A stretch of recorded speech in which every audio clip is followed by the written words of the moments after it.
नमस्कार मंडळी, अशी मिक्स भाजी केल्यानंतर तुम्ही नॉनव्हेज सुद्धा विसरून जाल. एकदा नक्की करून पहा, खूपच भारी लागते. चला तर आपण याची डिटेल रेसिपी पाहूया.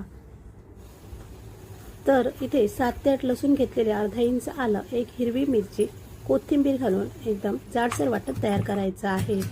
हे आपल्याला नंतर लागणार आहे. तर एका कढईमध्ये 2 चमचे तेल, 2 कांदे घेतलेत मोठे कट करून. हे आता 2 ते 3 मिनिटं परतून झाल्यानंतर आपल्याला यामध्ये कढीपत्ता घालायचा आहे. आता आपण यामध्ये जे हिरवी मिरची, कोथिंबीर, आलं, लसूण याची पेस्ट घालायची आहे. पाव चमचा हळद, होममेड मसाला, लाल मिरची पावडर 1 चमचा घालायचा आहे. तुमच्या आवडीप्रमाणे मसाले ॲड करू शकता. आता हे सर्व मिक्स करून झाल्यानंतर यामध्ये भाज्या ॲड करायच्या आहेत.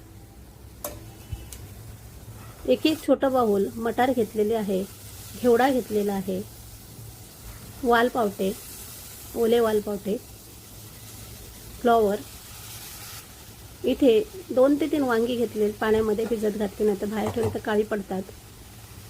त्यानंतर आपल्याला 1-2 बटाटे ॲड करायचे आहेत. सालीसकट जिथे बटाटे घेतलेले आहेत. चवीनुसार मीठ ॲड करूया. आता व्यवस्थित हे मिक्स करून घेऊया. तुम्हाला ग्रेव्ही हवी त्याप्रमाणे तुम्ही पाणी ॲड करू शकता. हे एकदम छोटा ग्लास घेतलेला आहे, ते मी पाणी ॲड करणार आहे. त्यानंतर ताटावर पाणी ठेवून घ्यायचं आणि 5 ते 6 मिनिटं ही लो टू मीडियम फ्लेमवर भाजी ठेवायची आहे. या पद्धतीने भाजी करा, खूपच भारी लागते. नॉनव्हेज सुद्धा विसरून जाल.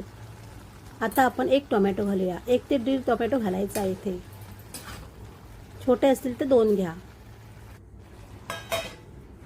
ही भाजी भाकरी, चपातीवर, भाताबरोबर अप्रतिम चवीला लागते. मला आमटीची सुद्धा गरज लागणार नाही. या भाजीबरोबर कुकरचा 1 डबा तुम्ही एका वेळी भात खाल, एवढी मस्तच लागते भाजी. 5 ते 6 मिनिटांनंतर मस्त अशी भाजी शिजलेली आहे. आता यामध्ये 2 ते 3 चमचे ओलं खोबरं घालूया आणि 1 ते 2 चमचे भाजलेल्या शेंगदाण्याचा कूट घालूया. आता हे 2 मिनिटं लो फ्लेमवर झाकण लावून ठेवून देऊया, म्हणजे खोबरं आणि शेंगदाण्याचा कूट आहे तो चांगला भाजीला लागला जाईल. त्याच भाज्या खायचा कंटाळा आला असेल तर एकदा ही भाजी नक्की करून पहा. 2 मिनिटांनंतर आपण यामध्ये कोथिंबीर ॲड करूया.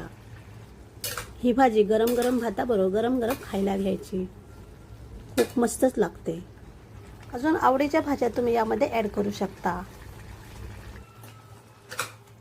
यामध्ये ओले वालपावटे, मटार घातल्यामुळे दाताखाली खायला खूप भारीच लागतात. कधी कधी पूर्ण जेवण करायचा कंटाळा येतो, आमटी सुद्धा करायचा कंटाळा येतो, तेव्हा ही भाजी एकदा नक्की करून पहा. मस्त अशी अप्रतिम चवीला भाजी तयार आहे. तुम्हाला सर्वांना आवडेल. आवडल्यास लाईक करा, शेअर करा. चॅनल नवीन असाल तर सबस्क्राईब करून बाजूला बेल आयकॉन क्लिक करा. आता आपण भेटूया अशाच एका नवीन रेसिपी सोबत. धन्यवाद.